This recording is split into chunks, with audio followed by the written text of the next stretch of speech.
Respect is one of those things where no one usually knows when they're not showing it because it's so much part of their identity, so much of like who they are, and what they believe in, that when it starts to show, it sort of comes in the shape of frustration.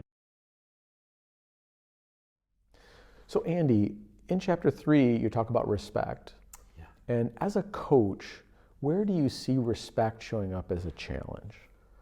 Respect is one of those things where no one usually knows when they're not showing it because it's so much part of their identity, so much of like who they are, and what they believe in, that when it starts to show, it sort of comes in the shape of frustration, for instance. So I see it happen in relationships. In the book, there's a great story between the husband and wife. The wife is taking courses over and over again, and the husband's frustrated because he wants to see the wife monetize that.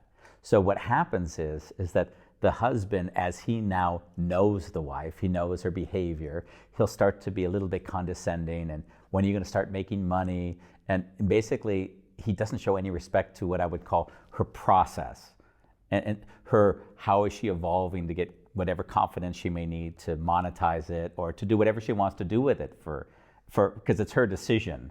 So what I've seen is that that behavior, it's so subtle, and people won't even know. If I say you're not respecting them, they might even get defensive because they'll say, no, I'm actually trying to support her. I'm trying to get her to see her value, whatever the words are that one uses. But at the heart of it is just not being there for the other, respecting what I would always call their process, the process they need to get through so they're comfortable doing whatever it is that you think they should be doing or what they could be doing.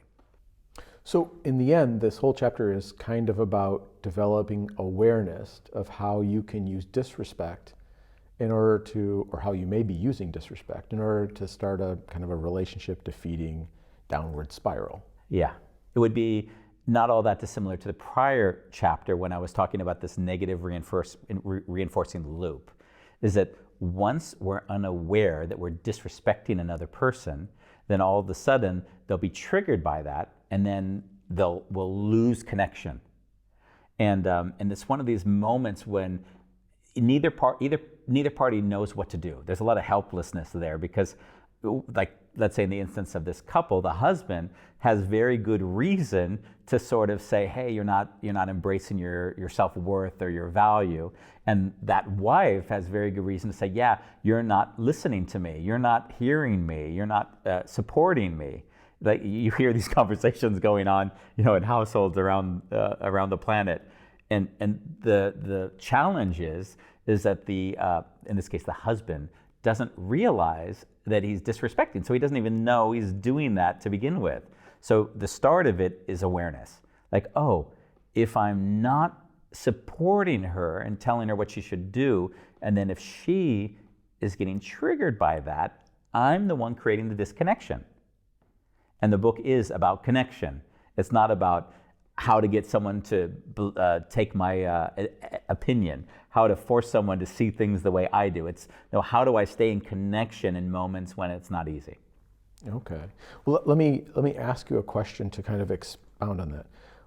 What if in the end his wife just needed a kick in the butt? Like, how do you differentiate? Yeah, that's a really good question, because there's the moment between, I use this distinction, coaching, which is just asking a lot of questions and helping a person get closer to their own thinking and their thoughts. And then mentoring, which is, hey, this is what you actually need to understand if you're going to get anywhere. Like these two competing elements as far as I experience them in my own work. And I have to make that assessment myself. But the funny thing is that it's best not to try to justify it afterwards. It's better to say, I'm actually taking a stance because I see this other one didn't work like I'd want. So again, consciously doing it and not just, hey, you need a kick in the butt, right? Because that could come, as we spoke earlier, from a very deep wound, and I'm bringing that into the relationship and acting like it was clean energy. But my relationship with myself was frustration. And if I'm working from the frustration unconsciously, then basically now I might push that person away, and then this is what happens. We blame them. Oh, they went away. That's their problem. And I, in my life, my life's endeavor is to stay in connection through the most challenging things. So even in cases where I've had to say fire someone, like I still have very close contact with a lot of those people. It wasn't a matter of you being a bad person. It was just we couldn't reconcile what wasn't working between us. And that's the kind of energy that exists when you respect a person. A person feels that. They sense you respect me, but this just isn't going to work. Yeah. So is that why in the exercise you start getting people to focus on looking at their own reactions? Yeah. The funny thing is that if one looks through the exercise, what they'll see is the questions are asking them to heighten their consciousness about how would one react to you if you aren't really listening? How would one react to you if you were dismissive? And what we're actually showing in those kind of questions is that we're showing the system. If you don't listen to someone, they feel it. And if they feel it, they lose connection with you. And if they lose connection with you, you can expect that a negative reinforcing loop of interactions with them. So the thing that we think that we're doing, which is maybe supporting somebody, is actually pushing them away from us if they feel they're being judged, for instance. Okay, so what do you hope that your reader who's doing this exercise accomplishes from it? A lot of these first chapters is I'm hoping for someone to feel a little bit uncomfortable. I want them to think like, I resemble that remark. I know I do that.